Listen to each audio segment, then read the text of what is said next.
Often great conversations end more on questions than on answers, and that's exactly what happens with our favorite guests. So here's an extra 10-minute talk with our last guest.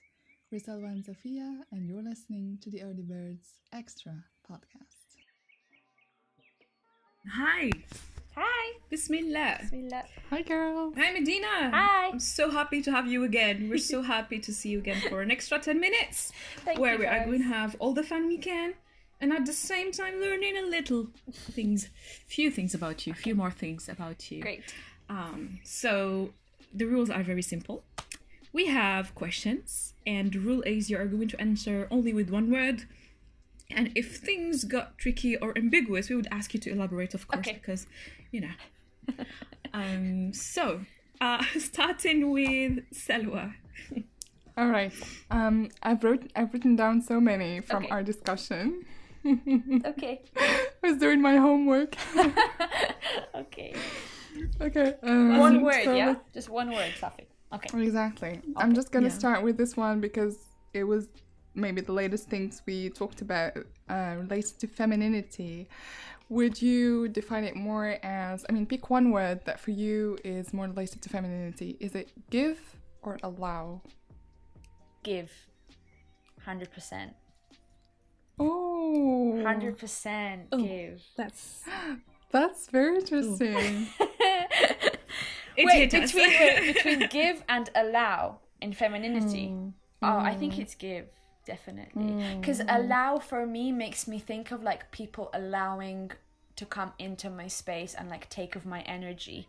But give feels like a very conscious thing, like I'm giving because I want to, not because I'm allowing people to take from me. Does that make sense? What did you guys think? Yes. Go ahead, Safia. Safia, go ahead. This is crazy. This is crazy because this morning I was doing the dishes and I was thinking, hey, love is about giving, then existence is about giving. So why would I even think about getting anything back? And so I should be giving because I want to be giving. And I wrote it yesterday in my Instagram post. It's like, I have the power to take humanity in one embrace, and I love that. And I'm just doing it because I want to do it. Yes. Not waiting for anything. So yes, it's about giving. What about you, Salwa? Allow one really makes me feel like, no, I don't want anyone. I don't want to allow anyone to. Yeah, well, guess what? I lived my entire life with the exact same idea and state of mind. I'm a big giver. But lately, during the first confinement, I was doing a yoga session I always talk about called Home. And it teaches you a lot how to allow things in your life. And in allowing meaning you have the intention, you already feel like it's there, you attract it just by the power of intention, because feminine energy and instinct is a lot about intention. And once you have it, you don't even have to, fight for it and go against odds and all of that, which is the masculine energy. That's just so true. That's so true. Libra, I'm allowing it. I wanted to have it. Do you know what, guys? I think we can agree that both are great. Give and allow. Yeah. Both are very, very good. That's a really good point, Salwa. That's a really good point. Okay, so it's my turn now. My turn. My questions are really superficial because I didn't do my homework for one, but I love to just have fun. So this is hard, This question is simple, but it's hard. Medina, choose one country. One country. Spain. It has to be Spain. That's really come from the heart. It has to be Spain. I love Spain. Mashallah. I love Spain. It's really great. Shout out to our Spanish listeners. There you go. Hola. Yeah. Hola. ¿Qué tal? That's pretty much like Spanish. Related to that, actually, I wanted to ask you something the other time, and it was, since you traveled so much and you lived in so many places, how do you define home? Oh, this is in one word. I don't know. Let me think. I really just have to say Allah. That's the only thing I can say is Allah. Aww. That's my one word answer, because this like long search for home is like, it hurts my heart so much. And then when I had this like a deep longing for somewhere I don't know, and I was having this a few years ago. I was having this Reiki session. I really enjoy Reiki, and I was doing the Reiki, and I've always had like an energy block in my solar plexus, so right above my stomach, and I still do, and it's like a source of a lot of anxiety and things that I deal with. And as he was running his hand over there, he was like, I just sense like such a deep longing for something, or for the beyond. So whilst I'm so afraid of dying, like I have a huge fear of death, I also really long for the eternal home, because I don't think I've really found home yet here. Apart from with my husband, subhanAllah, I feel a lot better, a lot calmer since I got married. But I definitely have to say it's Allah. That's my one answer. Alhamdulillah. Oh, Perfect. mashallah, mashallah. This is. How do you follow up on that? Good luck, Sophia. Yeah, sorry, so no, it's good. The heavy with the light, it's good. It's good. Balance is good. Well. I think we can just wrap up our episode and then call it a day. La ilaha illallah. Okay. So first of all, I gotta say that when I first heard your name, I was like, okay, Medina. You know the song by Maher Zain? Yes, Medina. Oh. Okay, so what was the weirdest thing that someone told you about your name? Like the weirdest thing that happened to you? Oh or my about god! your name? Every single time I get into a taxi, the Pakistani taxi driver is like, "Are you Muslim?" I'm like, "Yes." The thing that I get the most is people saying like, "Do you know what your name means?" And sometimes I've got to and oh my god, at the airport in Morocco, Ya Allah, the people at the border, they look at my passport and they look at me, and one of them said, your name is Medina, why did they call you that? I don't know. So I just get a lot of people telling me like, do you know what that means? And when I was young, some jokes about, they would just call me like city or like city center instead of calling me my name. But that was it. I love my name. I really love my name. It's beautiful. We love it too. Thank you. We love it too. I really loved it. Thank you. Really It's loved beautiful. it. It's the first time I hear thank you. it. SubhanAllah. Thank you. Okay. Okay, you talked about your husband a little bit and finding home in him, and I was wondering what you learned the most in being married. Oh, you This guys, past that could be 1 or another 2 hour podcast. I really think Why not? For me, one word. I can't do one word. That's it. Oh, go ahead.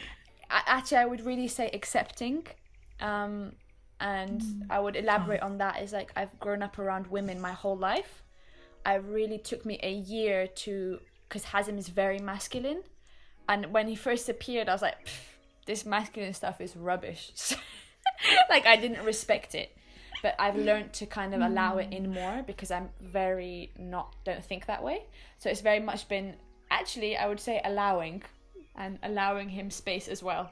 Because I'm a bit of a tyrant. And I'm like, all the time. So it's definitely been allowing his energy in as well. Wow. Okay. Miskeen has him. I don't think so. Maybe we'll have him in some other Guys, you episode and we'll get the should. other You perspective. should. He'd really enjoy it. Yeah, I haven't thought about it, but we can give it a thought. But this is women's season. Oh yeah, I was sorry. gonna ask you. I think it's just ladies. No? For now, yeah. For now, yeah. Yeah. Women for now. first. Women first. Go ahead, Sophia. Okay, so so I love reading books, Medina. What is it? One book that you would recommend me to read? Your favorite book that you would make me read? I know that I'm not going to say the book that I want to because I know you've already read that. But another book I would say that I would love for you to read is a bit out there. It's a bit weird. It is by someone called Carlos Castaneda, and it's called A Yaqui Way of Knowledge. And it really opened my thinking. I'm not saying I agree with anything that happened in it, but it really opened my thinking. And it's a lot to do with kind of ceremonial drug taking from indigenous communities, which sounds crazy, but I really open it. Not because I agree with it, just because it's really blows your mind. Just for that reason, I'd recommend that book. One of the last books I've read related to perennialism, so it led me somehow to Aldous Huxley, and that was The Doors of Perception. Yes. And there's just a lot of drugs in The Doors of Perception. Okay, cool. And I loved it. Yes, okay, good. So I think I like this one too. Thank you. Cool. All right.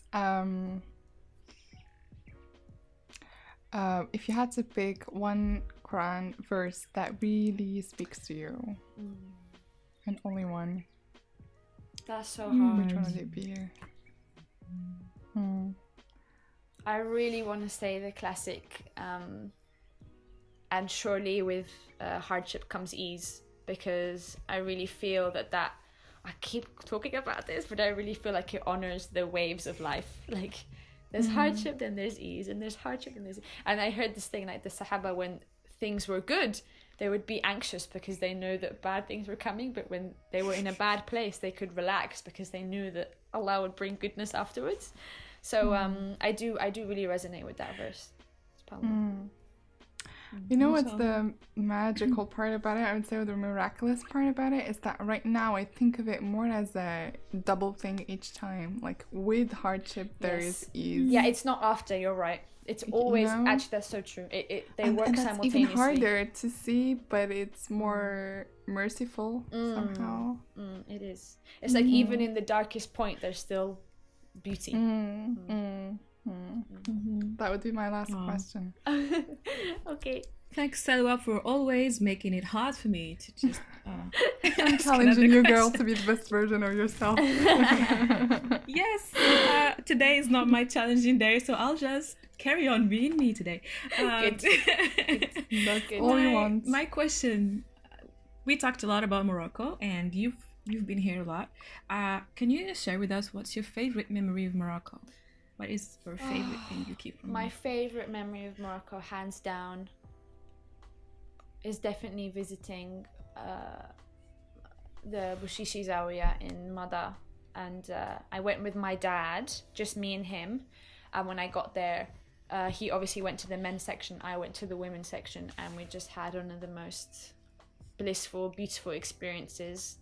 And what I just love is like the age difference between everyone. You had like, I was so like, mashallah, there's like 5-year-old girls who knew the whole wadifa, who knew all the qasidas, and I really felt like I'd really been let into somewhere really, or Allah had really opened a small door for me, which I called through, and it was just so beautiful. That's my favorite memory of Morocco, definitely.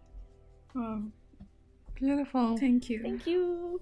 Thank you for coming in once more and for being so honest and authentic. Oh, thanks, And guys. sharing everything so smoothly with us. Thank you. Thank you so much. Thank and you so allowing much. us in your space. Thank you for holding the Thank space. you. Thank you so Our much. pleasure. Thank you, Medina. Thank you for everything. Thanks Thank for you the for words. having me. You can come back whenever you want. I will. 100%. 100% I will. Next time to talk about marriage. We said it's a full. Yeah, I have so much to say, and I've only been married for a year, so I have so much to say. So yeah, definitely. Perfect. Alhamdulillah. Alhamdulillah. Well, thank you guys for listening. Have a beautiful Sunday, and until next time, inshallah. Take Okay. care. Thank you for listening to our extra episode. Please don't forget to share it with your friends and join the Early Birds family on Instagram. Bye!